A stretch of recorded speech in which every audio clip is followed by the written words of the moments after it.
Assalamualaikum warahmatullahi wabarakatuh. Bismillahirrahmanirrahim. Alhamdulillahirabbil alamin.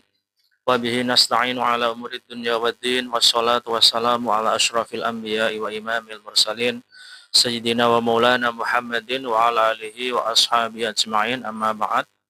Berjumpa kembali dengan saya Saifuddin Najib. Dalam kesempatan kali ini saya akan menyampaikan sedikit tentang mawaris.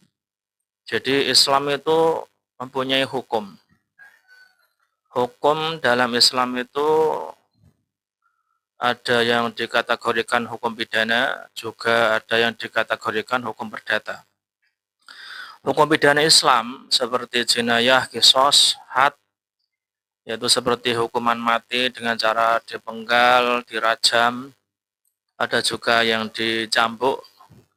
Dalam negara kita Indonesia ini tidak bisa diberlakukan karena Indonesia tidak memakai hukum Islam tapi memakai KUHP, yaitu Kitab Undang-Undang Hukum Pidana. Namun hukum perdata Islam ini seperti pernikahan, perceraian, warisan ini masih berlaku dan memang harus dilaksanakan atau dijalankan oleh umat Islam karena tidak bertentangan dengan undang-undang yang berlaku di Indonesia. Jadi dalam kesempatan kali ini saya akan menyampaikan tentang warisan.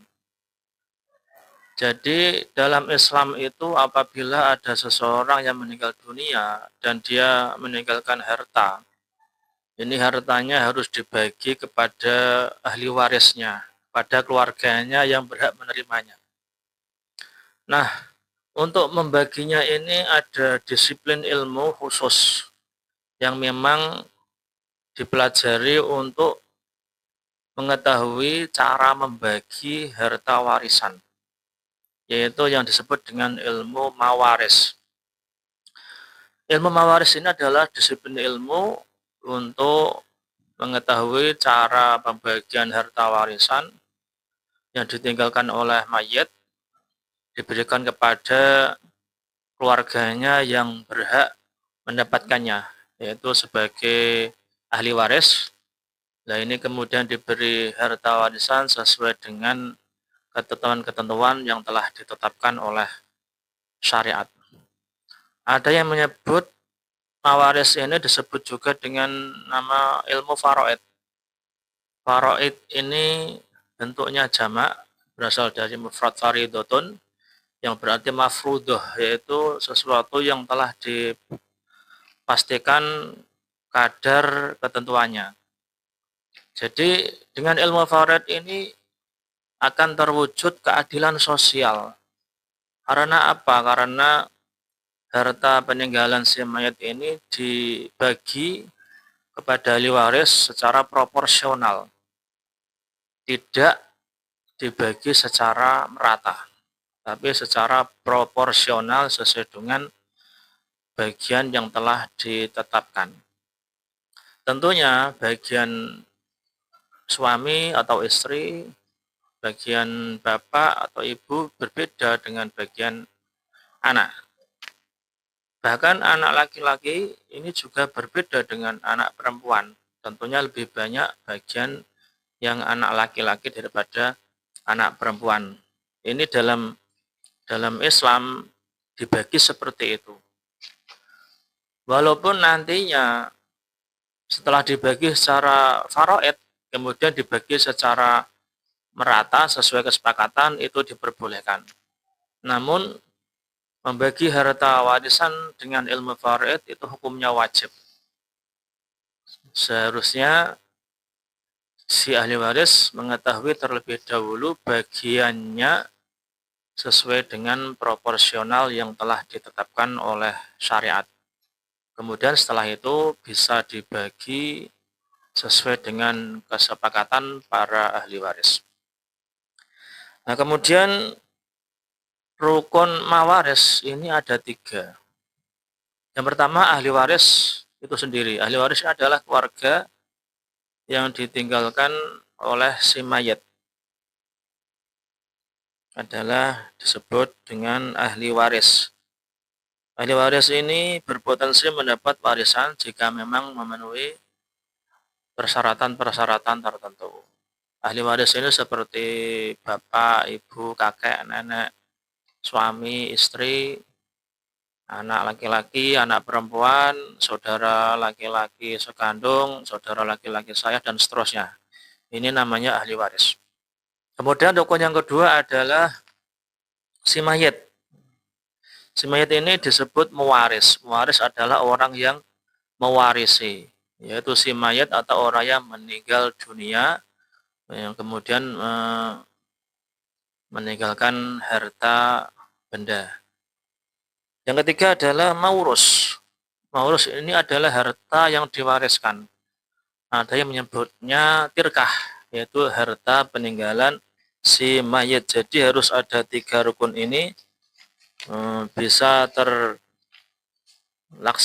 yaitu pembagian warisan. Harus ada ahli waris, harus ada mayat, kemudian harus ada harta yang dibagikan.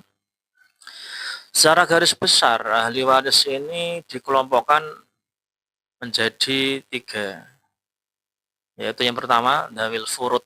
Dawil furud ini orang-orang yang mempunyai bagian yang telah ditentukan, yang telah ditetapkan kepastiannya, yaitu seperti bagian mendapat bagian setengah, mendapat bagian sepertiga, seperempat, seperenam, kemudian seperdelapan, kemudian 2/3. Ini namanya bagian yang diberikan kepada dawil furud, yaitu orang-orang yang mendapatkan bagian yang telah ditetapkan.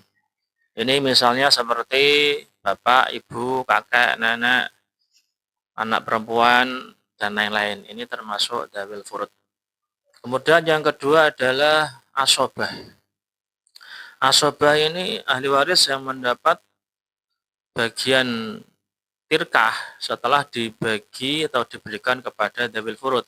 Kemudian ada sisa, nah ini kemudian sisanya diberikan kepada ahli waris tersebut. Ini namanya asobah. Asobah ini ada asobah binafsih, ada asobah bilwir, ada asobah ma'al wir. Contoh asobah ini adalah anak laki-laki, cucu laki-laki, saudara laki-laki, dan seterusnya. Anak perempuan juga bisa menjadi asobah, tapi dengan catatan tertentu. Tidak langsung bisa menjadi asobah, harus ada orang lain yang menjadikan dia itu menjadi asobah. Kemudian kelompok yang ketiga adalah dawil arham. Dawil arham ini adalah orang-orang yang tidak termasuk dalam kelompok dawil furud dan kelompok asobah. Sebenarnya ini tidak bisa mendapat warisan, kecuali tidak ada atau tidak ditemukan ahli waris yang berupa dawil furud atau asobah. Ini dawil arham, masih ada hubungan kerabat, hubungan rahim, ada persaudaraan secara keturunan yang tidak termasuk dalam dawil furud dan tidak termasuk dalam asobah. Ini pun bisa mendapat warisan asalkan tidak ada dawil furud dan tidak ada asobah. Demikian yang dapat saya sampaikan ini sebagai dasar pengetahuan kita. Semoga ada manfaatnya. Terima kasih atas segala perhatian. Mohon maaf atas segala kekurangan. Akhirul kalam. Wassalamualaikum warahmatullahi wabarakatuh.